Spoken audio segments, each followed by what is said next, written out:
오늘은 기후위기 대응에 대해서 말씀드리려고 합니다. 윤석열과 함께 반드시 탄핵되어야 할 것이 있습니다.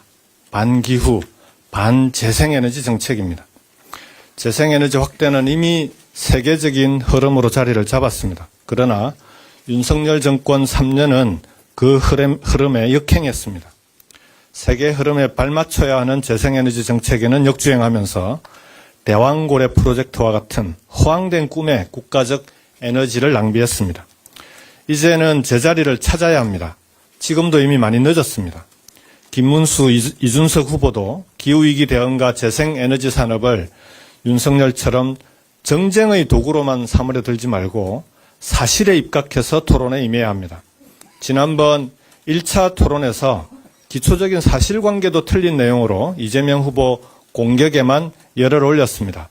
토론이 아니라 가짜 뉴스 경연장 같았습니다.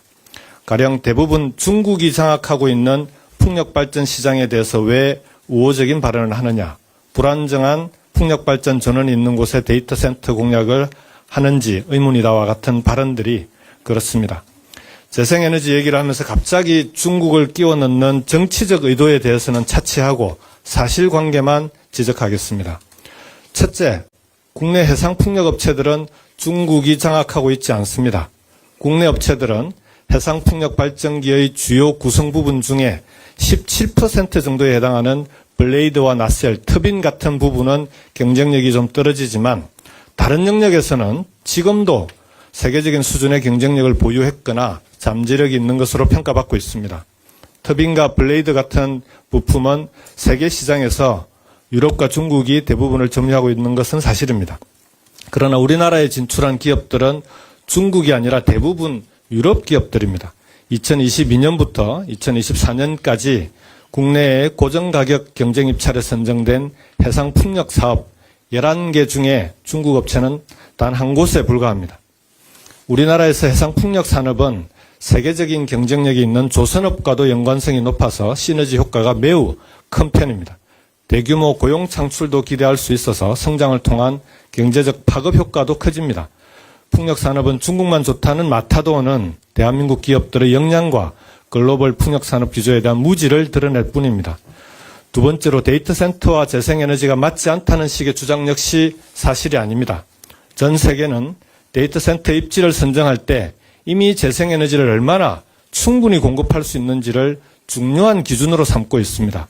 미국의 경우에 2024년 3월까지 데이터 센터의 전력 공급을 위해서 약 50기가와트의 재생에너지 공급 계약을 체결했습니다. 이 중 태양광이 29기가와트, 풍력이 13기가와트입니다.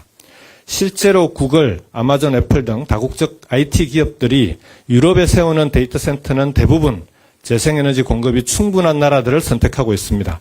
덴마크, 네덜란드, 아일랜드 같은 나라에 이런 다국적 IT 기업의 데이터 센터가 들어서고 있는 이유입니다.